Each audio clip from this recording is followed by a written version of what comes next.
Right now, we're learning more about the investigation into a double homicide and the $50,000 reward for the suspected killer.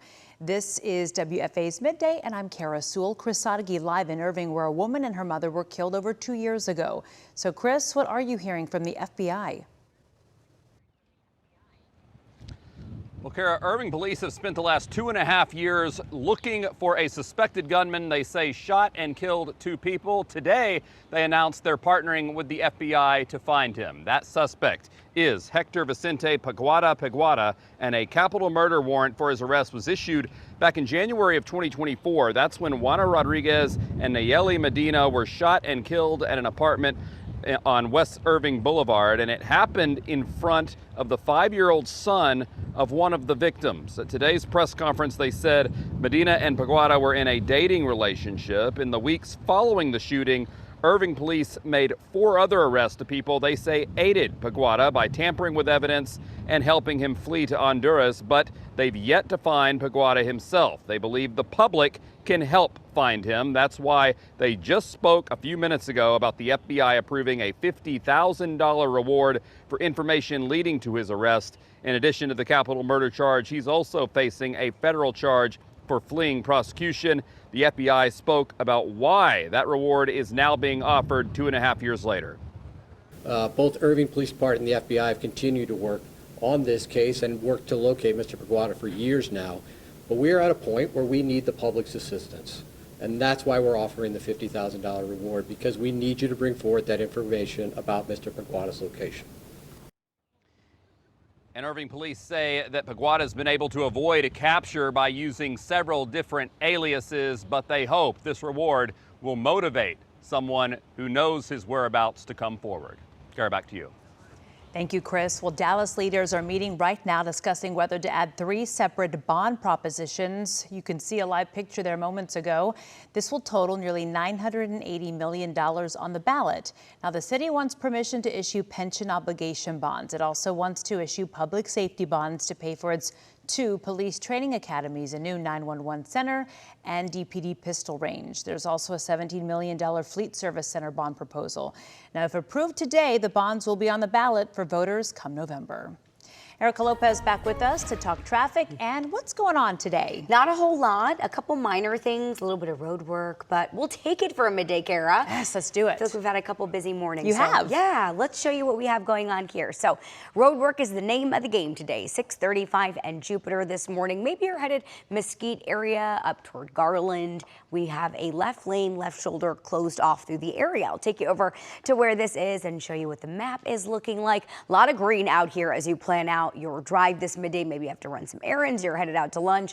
Roadway's really not going to cause anything major for you, but westbound lanes just down about 1, so nothing too bad through that area. The other spot that I'm watching as you make your way into Rockwall County, so Dallas County into Rockwall County, I-30 eastbound over Lake Ray Hubbard here, where we've got just 1 far right lane closed off. We were dealing with this yesterday as well. We're seeing a slight delay. It looks like on the westbound side, though, coming Rockwall area into Dallas County is pretty much clear, which is great to see. Sometimes we have road work through that area as well, but not the case today.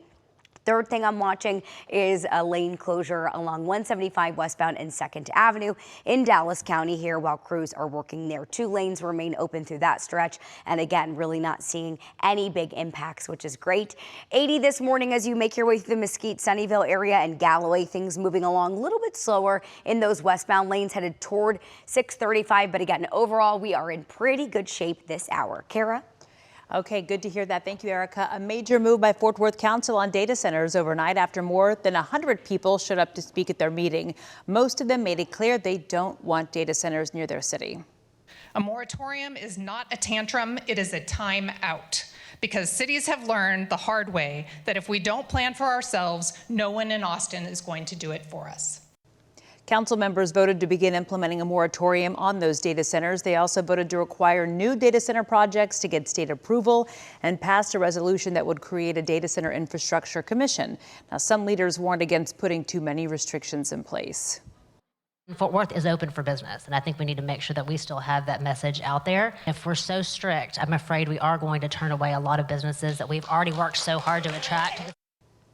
Well, even though the council voted to move forward with a moratorium for new data centers, it is still a lengthy process that could take several months before it is officially in place.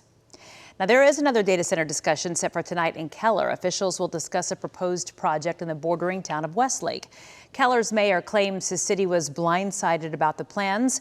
The developer says it will boost tax revenue with minimal water use and noise. Let's give you a live look at our DFW airports right now. There's a plane taking off as we speak. Severe weather across the Midwest could impact flights at home again. So flights stalled out of Chicago's major airports on Tuesday, disrupting travel across the country. And right now, more storms slamming the area. ABC's Sophie Flay has that severe weather coverage. Powerful and deadly storms sweeping across the Midwest were strong enough to flip over this car on a highway in Columbus, Ohio. Oh my God. Blinding rain making driving treacherous. In the Chicago area, winds topping 90 miles per hour. Multiple tornadoes touching down. Downed power lines sparking a fire, engulfing a home in flames. Other houses torn apart. Massive trees uprooted. I'm grateful for life. I'm grateful that everyone is okay, but this is devastating. The storm's also hammering Indiana. In the city of Portage, one person was killed after this house exploded. Officials believe weather was a factor, calling it one of the worst weather events in the city's history. I've been a resident of this city for 50 years, and I think this is probably one of the worst things that we've ever had to go through.